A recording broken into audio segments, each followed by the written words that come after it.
So you're listening to We the People, a podcast series on public participation, civic action, public accountability, and community monitoring. I'm Ricardo, and let's meet the people. We're joined this afternoon by the amazing Abby. Hi, everyone. The Johnny from bold Namibia. and brave and occasionally beautiful Bradley. Hi, everyone. The always newsworthy Ndilo. Hi, everybody. And just Jonathan, 2001. Hi, everyone. So you guys, thanks for joining this afternoon. I've been wondering. You know me long enough. You know I don't have any of these like fancy social media accounts. I'm not a Facebook guy. I'm not really a Twitter guy. Are you, anyone in the room, a social media user, Instagram? Yes. So a few people. Here's my question. Have you ever been one of those people who post a photo of your thumb where it's kind of ink after voting, like like what do we call that? A selfie, a thumpy. You ever posted a thumpy? No. You ever posted a thumpy? I have. I have. Yeah. Ndilo, did you say so? You posted a thumpy? Yes, I've never posted a thumpy. Never. Only you, Abby, and Bradley. Never posted a thumpy. But then only Bradley. I'm not surprised at all. Wow. So I guess here's why I'm asking, and I'm curious about what you guys think. I've been thinking about thumpy lately because South Africa, we are coming up again to a voting period, our local municipal elections. There's been all kinds of drama around it, and soon I anticipate that social media, Twitter, Instagram, Facebook, will be inundated with people who have posted their thumphies to show that they've voted. Got me thinking a lot about voting and about kind of public participation and community taking our role seriously to contribute to our democracy. And so I've been wondering, what's your take on voting?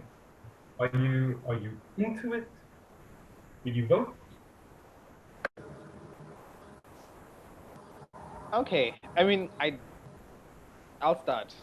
So when I first voted, I was 18, obviously. Was it 18 or 21? One of those two. And I was really excited. I was a young person. It was my time to vote, first voting. So me and my friend, we went to the school that's right next to our house to go and vote. It was exciting. That's why I took a thumpy. You know, all the politicians made all these beautiful promises, jobs, and I was like, sure, I'll buy into it, right? And then I voted.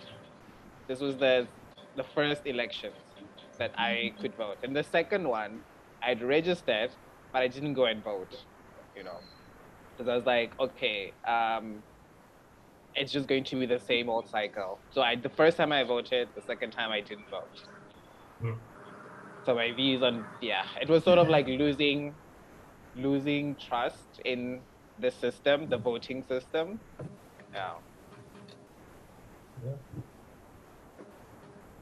Jonathan, you had some thoughts? Are you a voter? I'm not a voter. I'm not also a non-voter. It's just that I haven't voted yet. I'm not opposed to voting. I'm just, for the most part, to be honest, I'm really just very lazy to go stand in a line all day. That is one of the main reasons. Second reason would be who and what am I voting for? Like, there is no party really that I can see that has my interests in their minds. Like, we are used to so much empty promises and government officials not delivering. So, like, who and what are you voting for? That is my first question. And also, as a taxpayer, regardless of whether I vote or do not vote, I think as a taxpayer you have a certain also level of voice in the country that you should be heard, because you are essentially giving money back into the country for your own benefit at the end of the day. So yeah, that's my take on it.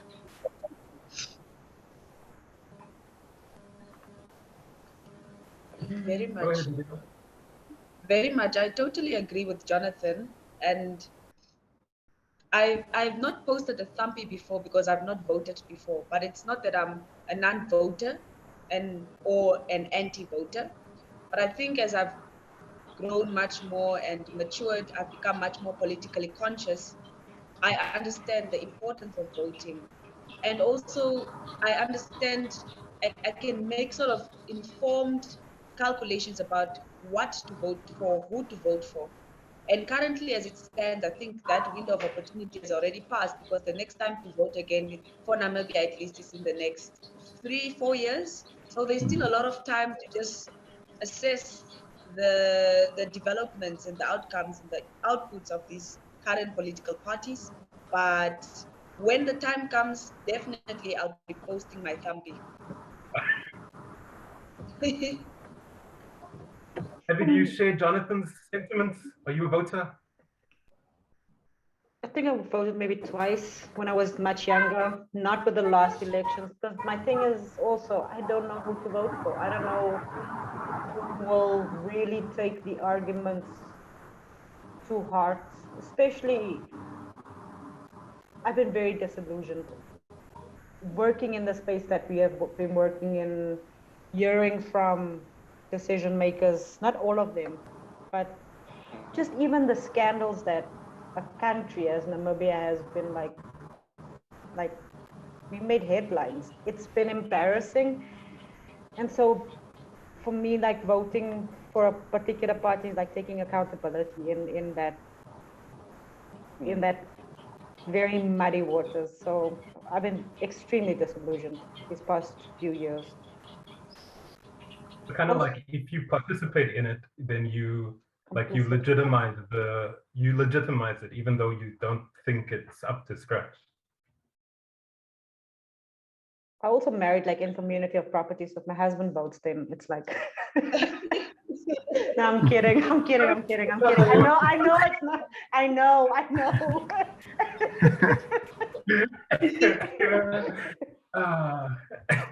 I mean, I guess it's the only person in the room who's South African and a person of color.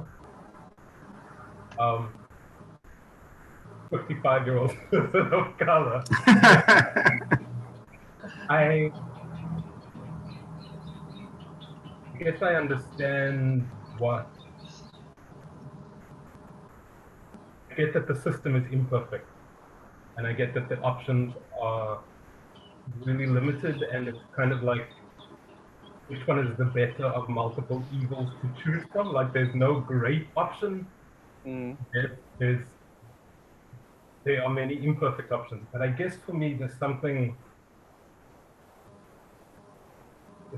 sacred about the action of voting that for so long was denied. Where me and people like me, the majority of our country, didn't have the opportunity to say who we wanted to represent us. And so even though I guess I also don't necessarily always believe that we make the best decisions, there's something about like me not turning my back on the decades of struggle that brought with it for me the right to take part in that process. Not always to get what I want, not always to get the perfect result, but the right to take part. And I think for me the voting thing is it may be more symbolic than substantive sometimes. Like, I don't know that it makes a massive difference. But I do know that the symbol does. Yeah. Yeah. I mean, so what you just said, right? And I'm just thinking about it now also, was so that first voting, that first time I voted, I felt really useful. Like I did something useful for the country. I contributed. I'm a proud patriotic citizen because this is what citizens do. And the second time, it was then like, oh, I didn't vote. Huh. So how do I then still hold the government accountable if I did not vote, even though there was not, even the options were, even though the options were not ideal or didn't speak to my interest, but just that essence of, oh, you voted so you can hold government accountable, or I didn't vote, but can I still hold government accountable? But I guess I still can because of what, linking to what Jonathan said about being a taxpayer and still contributing to the development of the country. Mhm. Yeah. But I felt really bad I felt really bad for not having voted though. Please don't reference Johnson. It goes straight to his head, and there's no coming back from that. This be the last time. He said some really smart stuff. Stop it! I just told you. So I mean, listen. So I guess you guys have when you talk about you didn't vote, like in the Namibia case, like Abby, Jonathan, even Bradley, it's consistent with some of the stuff that I've been reading. Like I told you, our own local elections are coming up, and so I've been reading articles recently. Here's some stuff. This may not actually come as a surprise to you, but in South Africa, 1 in 3 eligible voters have not even registered for this next election. That's over 13 million South Africans who have not registered. There's been a decline in voter registration, and it's especially amongst young people. They've done some kind of study between 1994 and 2019. There's a decline from 89% of people of voting age to down to 49%. So 40% decline in voter registration, especially amongst young people. One article said that they asked the question, where are the young people that the young voters seem to have disappeared? And now in Namibia, the 2020 general election had only 38% voter turnout. And now we know 2 of them are in this room. 3 of them are in this room. Thank you for the judgment. If anyone from the government of Namibia is listening, we know where 3 of them live. But in 2020, only 38% voter turnout. And for us, South Africa, Namibia, Botswana, we're new, young, fresh democracies, kind of like young adults. We have fought hard for independence against opposition, for our voice to count, especially us. I mean, people in this room, we are those people, the formerly dispossessed people of color. And so I just kind of wonder, and I mean, you've talked for yourself, but as you talk about friends, family, other people in your community, what does that show? This kind of 13 million South Africans not registered, 38% voter turnout in Namibia. Is it laziness? Jonathan just doesn't want to spend the day in a line. Is it a sense of apathy, entitlement? Don't feel, we don't feel this is special anymore. It's been kind of done for us. Is it disillusionment? Is it disenfranchisement? We don't actually feel like that our voice matters. How do you explain that? Can I go? Yes. I'm not sure if it's like a cultural thing, but I rarely ever see colored people vote in Namibia.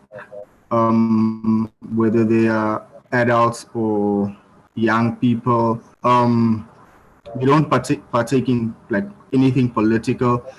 Colored people sort of live in this like bubble, this kind of utopia that's just there with them. There's no participation in political spaces or societal spaces, and I'm not sure where that comes from, but it's just something that I've observed. Other ethnic groups in Namibia are much more active when it comes to voting and participating.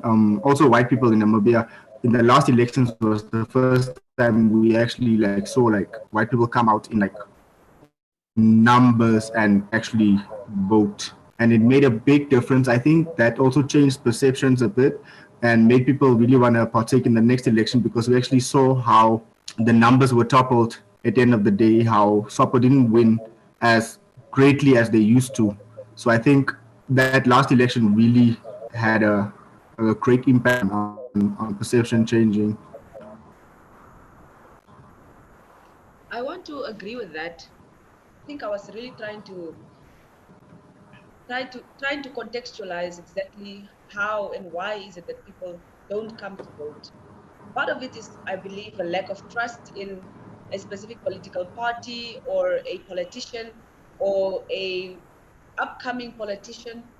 The other is that I believe it's also inherited trauma of past in past political parties that have now assumed government and later on completely disappointed everyone else that have voted for this particular party.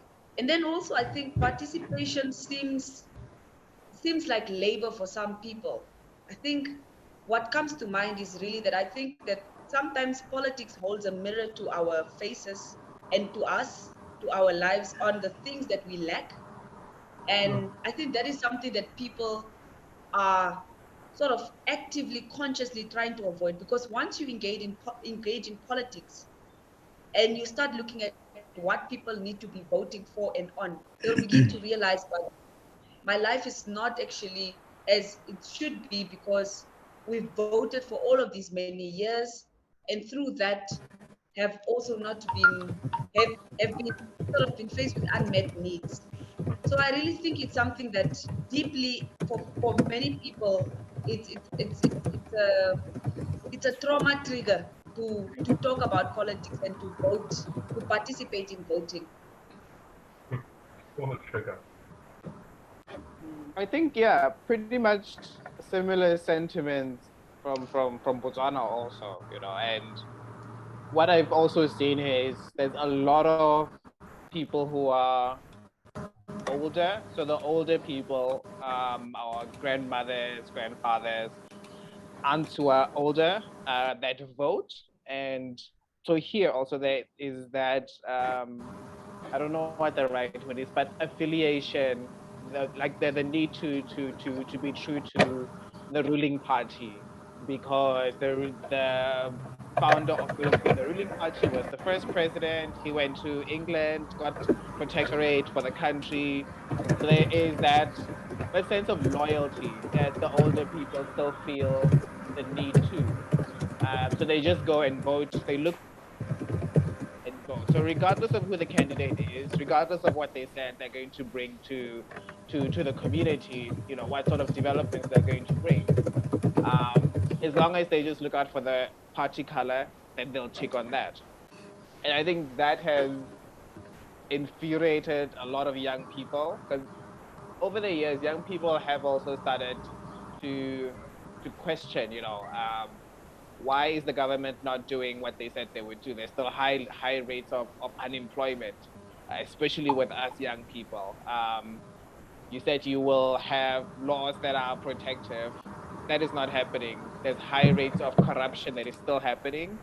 And the flip side, Botswana is always celebrated for this country with the least corrupt country in Africa. And we've taken that position year after year after year. But sort of like we keep winning the same crown at Miss Universe, the same prize. And then we keep saying, but this is like a false representation of what happens in the country, because outside we are portrayed as this beautiful, peaceful country. Everyone's human rights are protected. Everyone is respected. But if you come into the country, see what happens, that really is not the scene. People still don't have access to safe, clean drinking water. There still is no access to appropriate healthcare for everyone, even in the villages.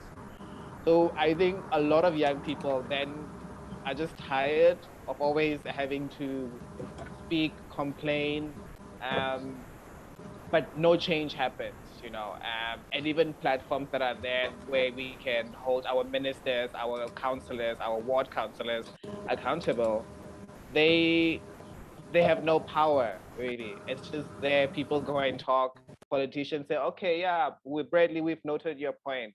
We will go back to the ministry and deliberate. And then that's it. So you don't get any feedback. You don't know what happened. And yeah, so if an election day comes and it's a weekday, a lot of young people are just going to sit at home. They're not going to wait in the long line in the sun, because what's the point, really? That's what everyone literally asks every year. What's the point? Every voting year, what's the point of voting when change does not happen? Just following up on what Bradley is saying, and I think it's what's the point, but also it's, for me, it's the level of where you are in the system. And Jonathan made the comment with regards to like being colored. There's a level of privilege, being dragged along, like not being out, not being like fully oppressed, that also gave us opportunity to be less political, I think. And the other thing I think that also just really drives participation is how oppressed, how marginal, how are you feeling the inequities? If you are really feeling these inequities, it's worth it to go stand in that line, queue up. Like, the participation is driven by pain, by feeling. And I think many people are detached from the feeling and are so used to the inequities and being in their place within their system that, like, I think it is a common question, like, what am I going to benefit from this? I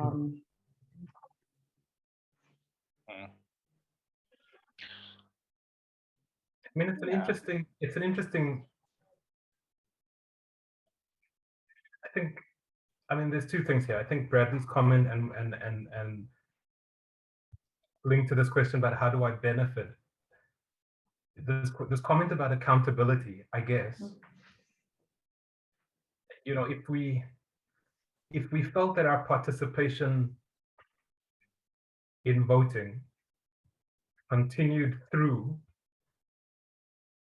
so that the people we have voted for are accountable or answerable to us, that we're not just giving away power and authority to some people, but that we are retaining it to hold them accountable, then maybe we participate more.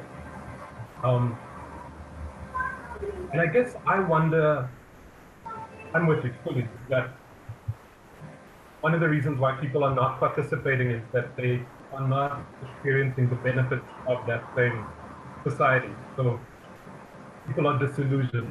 I get that. I also kind of wonder whether people get it. The idea of like civics.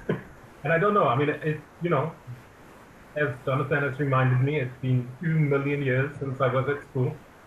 And so I don't know, like, where do our people, where do they learn the basics of civic participation, right? That just up. We live in a democracy.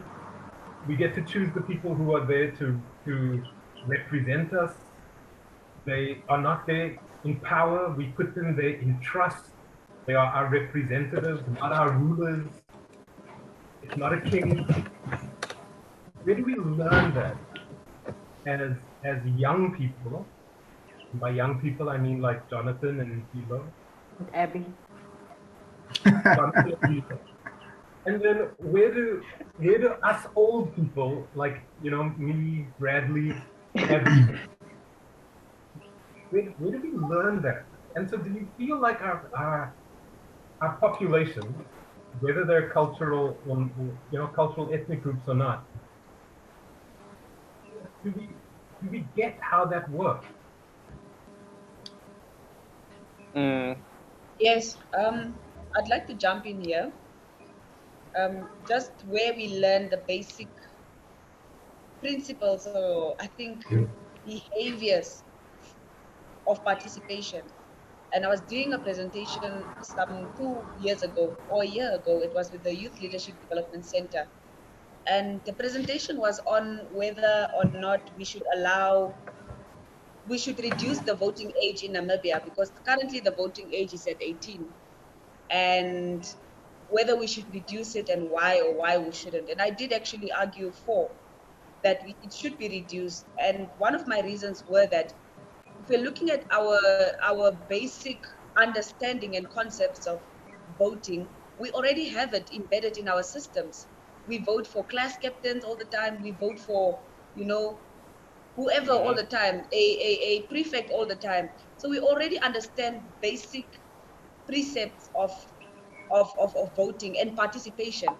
I think what needs to happen is elevating these types of concepts for us, if we're looking at reducing the age, for example, and then getting younger people more informed about basic civic participation. What does it mean? What is it in politics, in economics, sociology, etc.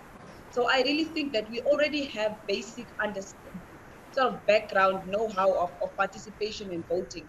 Even if you grew up maybe with a sibling, for example, where the parents leave and they say, who must we leave in charge? And they say, no, me. We already have that. So that me is now taken into our context of politics, and we have people that contend to be chosen. So we have it embedded already. So I think that's what I wanted to add. And the difference being, of course, that when the parents leave, and someone is put in charge, I mean, I guess the difference being for me that when I'm voting, I'm not necessarily like electing someone to be the boss. We are equal in this country. My president and me, in theory, we are equal under the law. They get to represent me. They get to be a public servant. They don't get to be the boss who's left in charge. And also, they are no parents, I guess, in the metaphor. We are the same. Yeah, and so I wonder, like, do we learn that well enough in our society? I think, okay, this is like going back, like to cultivate that culture of actually participating.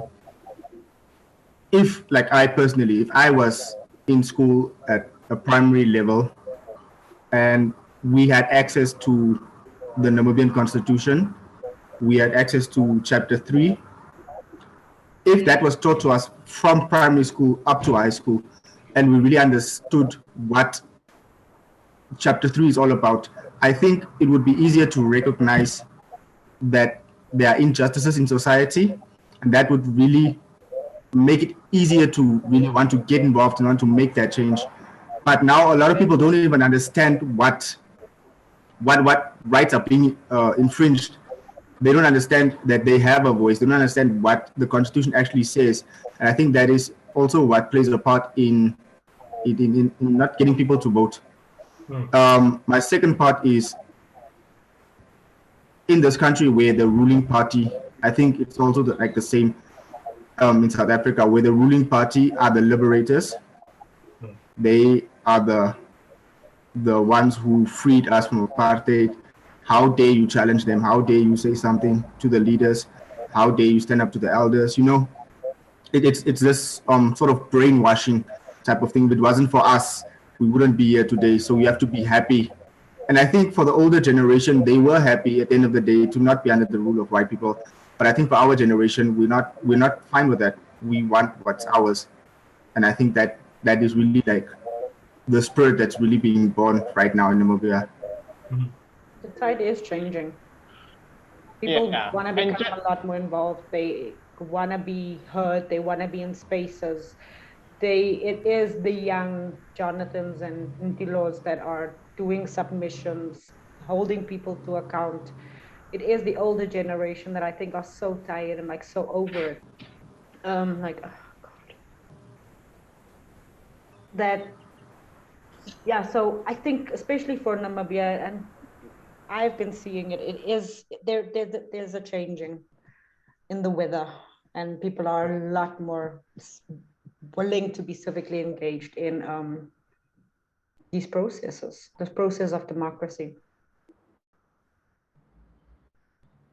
Brenda, you were going to jump on something? Yeah, well, just on to what I know you said, I shouldn't refer to what Jonathan said, but that emotional abuse that politicians use also when they campaign, like using words such as our founding fathers, the forefathers of this country, stuff like that. I always found that very manipulative to say, okay, yeah, so you didn't find the country, you know, we were already here in the country. You're not the founding father. Also, you're not everyone's father. Stuff like such as father of the nation, stuff like that. And what I wanted to also say was, I think, and I agree with what everyone said also, you know, the fact that we sort of have been exposed to democracy, voting, making choices from a young age, you know, from school, choosing your class prefect, but also I think embedding human rights and sort of sparking that need for participation, community participation from a very young age. It's there, but we just need to cultivate it. And this can be done at various levels, in the home, in schools also. I know school curriculums, well, at least for us, there's like a limited number of topic on human rights, you know, on subjects such as social studies, where we are taught about the judiciary, those three, the judiciary, the other one, and the other one. I don't know them by head. It's been 20 years since I went to school. Because you were busy doing mathematics, so you missed the social studies section. If only you knew what I was doing. But, I have a good idea. But, you know, like, sort of, I can't find the right words, but making human rights participation fun and relatable to people, to children, you know, so that they know they're able to identify, okay, and pinpoint this is an injustice. Because I think at times we can feel what an injustice is. If it's someone touching your body and you don't like that, you know, but you don't know how to pinpoint to say what this is exactly. If someone said something, said they would do something, but didn't do it, you feel disappointed. How do you say, actually, you know, President, this person, you said you would do this, but you didn't do it. So that essence of identifying the injustice, and even how do we navigate into holding the people accountable, and from a young age, and, you know, and bringing culture into it, because here in Botswana there's this philosophy of Botho, you know, where we have to respect each other and all. But that beneath that also, I think there's a lot of sort of like patriarchy levels, and in a very condescending way, where you have to respect your elders. You know, just because someone is older than you can't talk back to them, you can't question them, you can't say, but why didn't you do this? Because they're older than you, so you automatically have to respect them. And I think young people nowadays are sort of defying that to say, no, but respect is earned, you know. If you want me to respect you, and if you're an older politician, if you're an older community leader, and you said you would do something, but you're not doing it, I have the right to call you out. And by calling you out does not mean that I'm disrespecting you. You know, I am just following up on what you said you would do. Yeah. Again, so I will also reference what young Jonathan said earlier, maybe connecting to what Bradley was saying. You know, this language that we use about the ruling party, right? Which is obviously, you know, it's connected to our action to vote, and even to the way we think about our ability to hold people to account. That language of the rulers is very much a power language, right? They are the ones who rule. And I guess my thinking, when we talk about participation, where we're equal under the law, as you pointed out with your human rights comment there, Bradley, I guess, is there something wrong? Is there something wrong with continuing to think about those people, the ruling party, the rulers, as opposed to the representatives, the public servants? Because if they are rulers, then automatically they have more power than we do, especially if we're like a poor majority. We've historically been financially and politically kind of dispossessed. This idea that we have equal power with our representatives, I guess, is foreign to us if they are the rulers, not the public servants and representatives. I guess my question is, 38% turnout at the last election in Namibia, 13 million South Africans not registered this time around. I don't know the stats in Botswana, but what does that say about our own countries that are meant to be for the people, of the people, by the people, and the kind of health of that concept? Okay. It's definitely not healthy. Definitely it's not a democracy if a third, a quarter of your more than is not participating in any of the decision-making processes.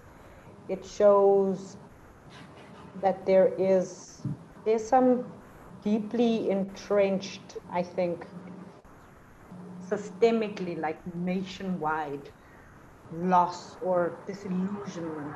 It definitely is not healthy. If such a significant number not participating in processes, because it is a choice. It's a choice to, I don't want to be part of this. Yeah, I mean, so let me throw in some stats also so I sound a bit smart.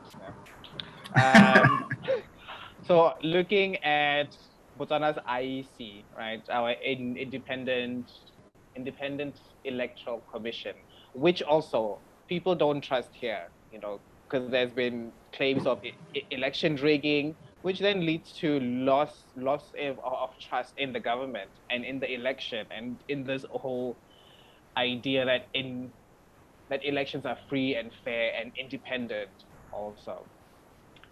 So it says here that the last elections, which was in 2019, there was a total of so we are a population of just about 2 million people. It's not a lot, you know, and about over 778,000 people had voted, and from that, and out of that, 925,000 people had registered to vote, but only 778,000 people voted. That's quite a large gap in between number of people who voted and number of people who registered. And looking at the 2 million also, you know, I think people really lose faith in the government. And that's why people just don't show up. Yeah. I think to speak to Bradley's comments also is in the last elections also there was this huge issue also where those previous elections were declared unconstitutional actually. The results actually were declared unconstitutional, but government didn't actually, take responsibility and tell the people, tell its citizens, tell us that we are probably going to look at re-elections or something. There was nobody held accountable for the unconstitutionality of the previous elections. And that again just affects morale and civic participation in these types of processes where people will say, but already you are ignoring and disregarding this important judgment by the courts and literally telling us that our votes then did not matter at all because it was unconstitutional, the results. So that is also where the loss of morale comes. But I thought of an idea as Jonathan was speaking, or I think it was Abby. I thought of what would it mean to flip it a little bit on the head when if we want maybe people to participate. And it comes to the line that Jonathan just made now, rulers as opposed to representatives. So I thought that what if maybe voting, we vote for rights instead of people, instead of parties. And once all of these rights, like sort of they're compartmentalized, the ones with the most votes are the ones that get taken into parliament, and those are the ones that will be worked on for the next 3 to 5 years. I'm just thinking about that because if you vote for the right, then it means that those parliamentarians that are already in parliament are mandated to enforce and advance those specific rights that people vote on. And there are so many rights, the right to housing, the rights to employment, the rights to education, the rights to safety, all of these many things. So I was just thinking maybe we must flip it on the head and concentrate on the actual outcomes, the rights themselves than the people. And maybe this will motivate more civic participation in these processes. Or Company even, change. yeah, sorry, just as you were saying, even because I'm thinking, maybe also when parties do their manifestos, they link it to human rights. It should be human rights driven, human rights inspired. And we need to call that out, And sometimes think if we vote on rights, majority might say, okay, women don't have the right to abortion, and that could deny some of us our rights. So doing like a referendum on rights, I don't know if that could work. I mean, it's great, yeah, I don't know. Yeah. Can I quickly jump in? So when we talk about rights, I as an individual, as a gay individual, I feel I have certain rights. Then we take that to parliament, we take that to the politicians. The problem I have in this country that everything is fought with Christianity. There's no substantial arguments in arguing against what I feel are my rights. It's always Christianity. And Namibia has a secular state, so why are those arguments being used? Also, Christianity was also the tool, the thing that really kept apartheid like strong, that the churches like funded apartheid. So how is the government still using those values of one religion, where this is a secular state, to enforce what they think are the rights of the nation upon us? So we vote, but all Namibians have that thing of we are Christian. So the next party is still going to use those fundamentals and those Christian values to enforce their agenda. So that is also one of my issues. Yeah. Very much so. and this is because people use religion also when they campaign, and there's also that twist. I don't know what that two hats that politicians play, because they are also politicians, and you'll find that the politician is the head of a church somewhere, and they have a huge following. So whatever they say in the pulpit, on the pulpit, influences their campaign, because they don't want to lose the votes. The masses of, well, most of their votes come from the church. So that, yeah, I don't know. They'll just say, oh, we won't give you gay rights because the church doesn't say that. And I also wanted to add like a question now, Bradley. Sorry to jump in there. I'm thinking now, if, for example, if societies, if they didn't have religion, culture, and harmful traditional narratives, then what would they fall on to as as as as as getting people to vote? What is it? What is that selling point? What would they say? And it comes back ultimately to fundamental human rights. But I think as Jonathan also says, right, it's that we embed a lot of our religious moral views into these processes, that is what you bet on, because that is what the community relies on also. And that's what they use, and sometimes even to a nauseating degree. But if they didn't have all of these things to fall onto, the best thing, the only thing that would be there are human rights. And I think, So, I wonder, Abby, I'll go ahead. I have a question on that, but go ahead. That's fine. Ask your question. I think, we're calling our podcast series "We the People," and it's easy for us, I think, to fall into the same,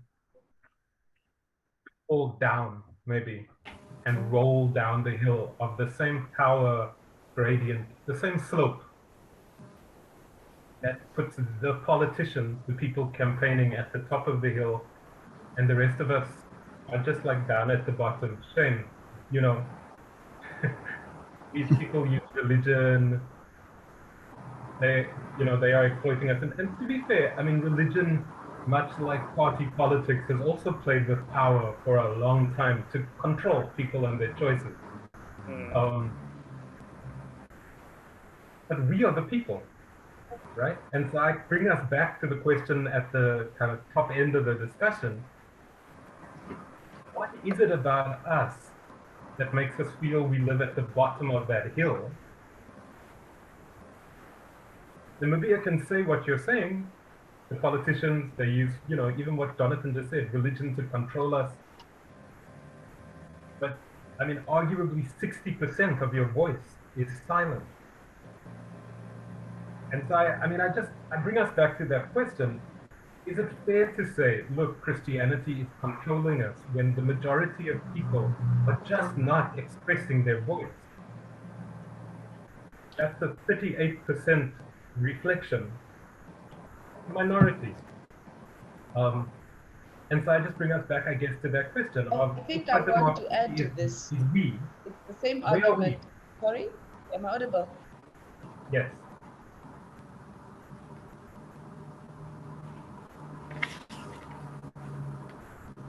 Go ahead, Ndilo.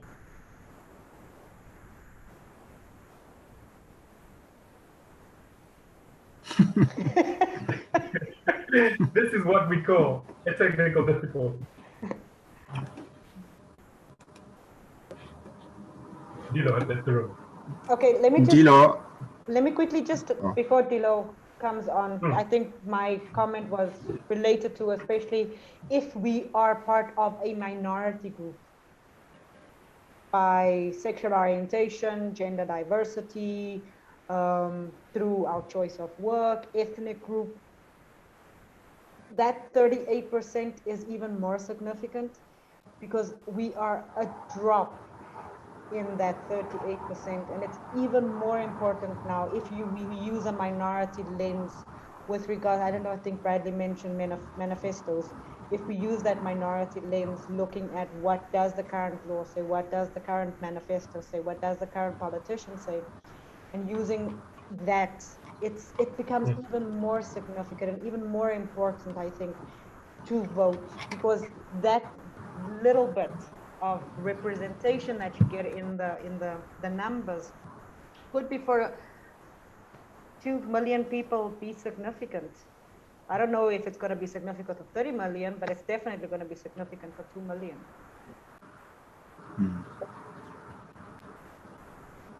I mean, it comes back to the accountability thing that Bradley talked about. I would argue a little bit differently to what Ndilo said earlier. And Ndilo, I don't know if you can hear us, if you're back in time and see what you think here, but I'd argue we do not need a referendum on human rights. The rights are not government to give us. They are government to implement, to deliver. No one needs a referendum to decide. We think this right is important. We think these rights are important. That's been predetermined. It's in our constitution. What we need is the ability of us to elect the people we think will deliver on those, to do the job, I guess. And the job doesn't get done, I think, and this will be my point. My point is the job doesn't get done if we are silent in electing people, and if we are silent in holding them accountable to not do the job. And so there is something like this weird pathology, a cycle of the wrong people get elected, maybe we are silent and don't participate. They do a bad job, we are disillusioned, we don't participate. They get re-elected, we are more disillusioned. And this idea of like, it's we the people get to choose those and break the cycle. And I love the reference to pathology. Like it's really what it is. It's maintaining the cycle of being ill as a country by not participating. I think also in Botswana, because we've never had to fight for freedom, you know, in a way there's no that, oh, I sound like this is old man now, but there's no that spirit of fighting to say, no, we are going to march, we're going to have petitions, we're going to do this and that and that. As a country, a lot of change that we see actually, now that I'm thinking also, is from either individuals, minority groups, women, who either take government to court for their rights to be recognized, you know. And you also wonder, why do we always have to go to court for our rights to be recognized, for us to be seen? Yeah. Why can't the person who is sitting on the chair, who we entrusted to say, okay, I will speak on behalf of all women, you know, and ensure that women are not sidelined when it comes to marriage. There's no child marriage, forced child marriage, abortion, have abortion rights for women, stuff like that. You know, we don't have to always have to go to court.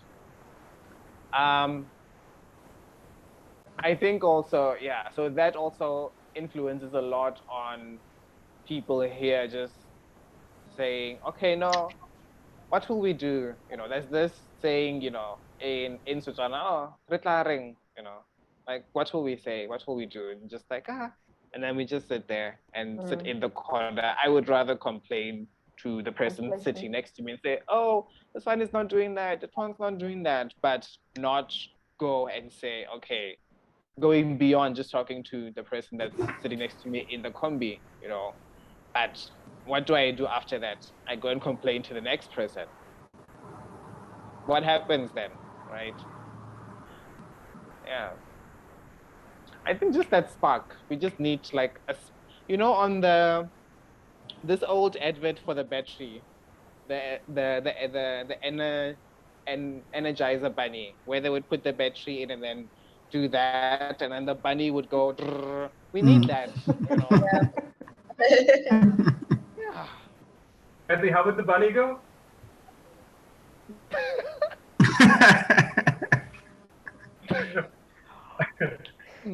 Dilo, I don't know if you are with us. I know you tried to make a comment earlier and we may have missed you. Oh, yes. I think it was just to speak to the referendum point. I think it's not necessarily a referendum. I think concept of human rights or rights that I'm bringing into the discussion. It's really a different process of participation that I'm trying to sort of bring into the discussion. So sort of like a rights-based elections versus people-based, and then having that being what guides the processes or implementation, because the people already, after getting sworn in and voted in, they do not uphold these fundamental human rights that they stipulate themselves in their manifestos. But even the manifestos themselves, as Jonathan touched on, do not have this rights-based framework or lens under which they interpret and write their manifestos.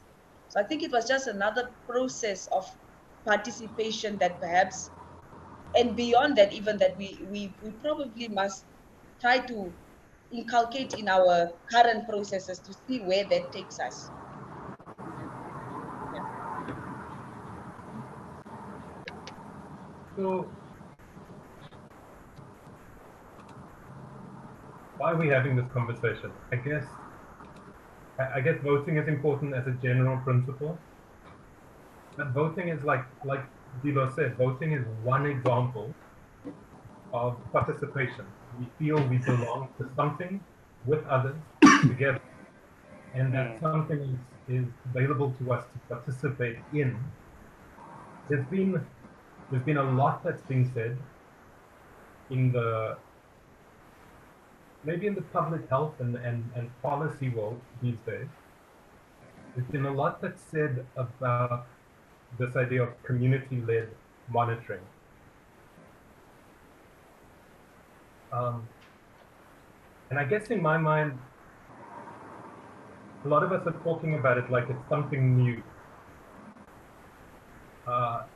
It occurs to me that communities in democracy have been monitoring and participating for a long time. That's a normal something that civil society does. We monitor. But I guess my reflection when we talk about voting as one lens on participation, we talked about people feeling disabled or separate or alienated from that process by, I don't know, like being disempowered, maybe not having access to participation. What's the voting thing show us about the state of our community, and the role and the significance that we need to place on participation for our communities in their civic and political process? Even within this new initiative of community-led monitoring, do you see any parallels or lessons learned or application? But too far a stretch. Can you repeat that again? No. Okay, maybe an answer. Maybe an answer. Yes, give an answer. I don't think voting and this process of community-led monitoring is very different from one another. It is communities' participation in processes, decision-making that impacts their lives. Namibia is in a very, as civil society, in a very fortunate space where we are also seeing history being made with public hearings on abortion, for instance, and taking that into the regions and really motivating and seeing how do we ensure that the actual woman, the women that do not live in the space of privilege like I do, have opportunity to say, but this is how this thing impacts me. Can you please make do with it, or like make it stronger, whatever the comms is, but so that we from space of privilege and sitting within our glass towers, like don't engage with community. So I think it's not a stretch. I think it is so important for voices to really be engaged in processes of decision making. I think what's fundamental is the principles. Why are we participating in this process? What does democracy look like? How do we ensure that our voice matters and our voice counts and our vote counts? How do we keep people accountable? I think all of these principles and all of these conversations, they constantly tie back to one another. And we should have a lot more of those particular conversations to ensure that this process of participation, that we don't have a rights-based, peoples-based discussion that is confusing, that we focus on the constitution that is there to protect us as minorities in spaces. But how do we tap in, how do we engage in those processes, I think is not something that is always talked about. And voting is an easy example, but I think other platforms are not as obvious for many of us. So, okay. Just quick. And as we were talking, right, about communities holding people accountable and communities monitoring and saying, no, you didn't do this.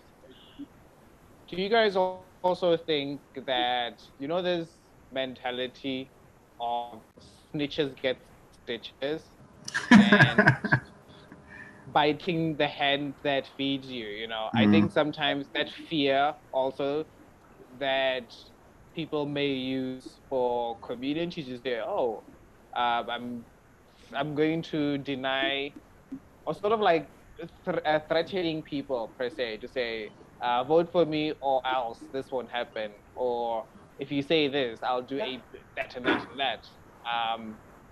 Maybe, yeah, that mentality possibly is also what hinders participation of some communities, to say. But yeah, I agree with what Abby said, that there's no separation of community-led monitoring processes and voting, because you monitor it in a way, they sort of interchange, right? Not interchange, but I can't just go out there and vote. I have to monitor and see, okay, is this person doing what I want them to do? I'm going to vote for them. I voted for them. Now I'm going to monitor them and hold them accountable and see, okay, did you do what you said you do? So it's one thing, really. Yeah. Can I jump in? Can you hear me? Yes. Yeah. Yes. Okay. So looking at voting as a community-led monitoring process, I think it's also important to remember that whether a citizen votes or not, the state, the government has an obligation to every citizen in that country to uphold their human rights. Citizens still have the right to hold the government accountable on that point, regardless of whether they vote or not. Very much. Yeah, so I just think that is also very important for me to just point that out. We've seen, like, traveling around the country, we've seen a lot of state facilities not upholding the rights of communities, and they have the right to speak out because they are the ones who access those services, access those facilities. So yeah, at the end of the day, regardless of being a voter or not, you have a voice, and the state has the obligation to uphold your rights. Yeah, very much so. And it's the Constitution that should guide them to hold these fundamental human rights. I guess my take here is on both hands. I mean, the discussion on voting as a way to participate, because it is about our shared benefit. And maybe I would hope that as community-led monitoring expands as an initiative, as an intervention, it reflects or at least considers the same principle, maybe that what we've discussed a little bit today, that people just like the 13 million South Africans who haven't registered, or the 60% of Namibians who didn't show up for the last election. People can be disenfranchised, they can be disincentivized from participation. There's a sense of power in that process. And so I would just hope that community-led monitoring doesn't only respect the principle, but actually advances, promotes, defends the principle of community leadership, of real decision-making, of equal power, which means we get to choose. We get to choose. We get to feel like we have some power in the process. Those decisions are not just being taken away from us. We get to choose who we are monitoring. We get to choose what we are monitoring. We really get to participate, not just get involved in something else that some other person with power has designed for us to jump through. Like hamsters in a wheel. And I think I take away from today's conversation that concept maybe of power.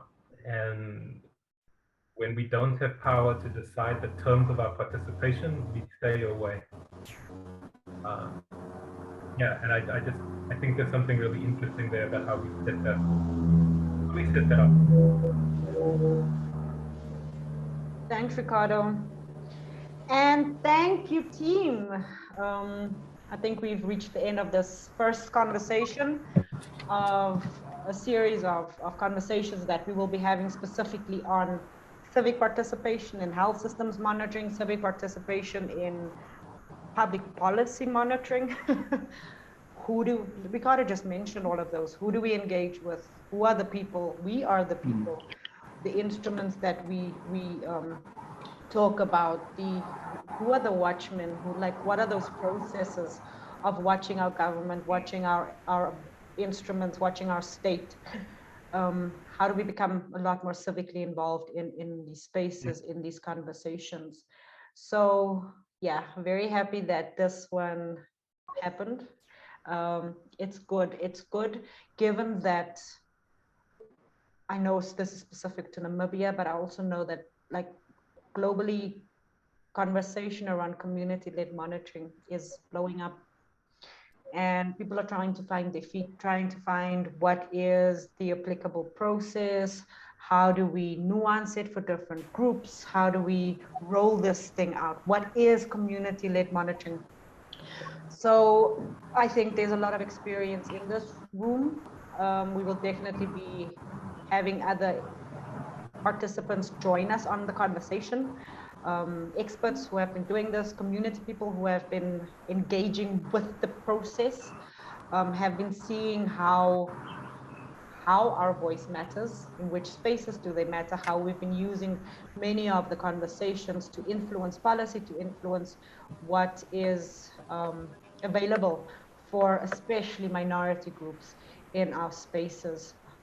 So we will share the link in the chat below, as well as when we wrap up, to the We the People podcast series. Yay!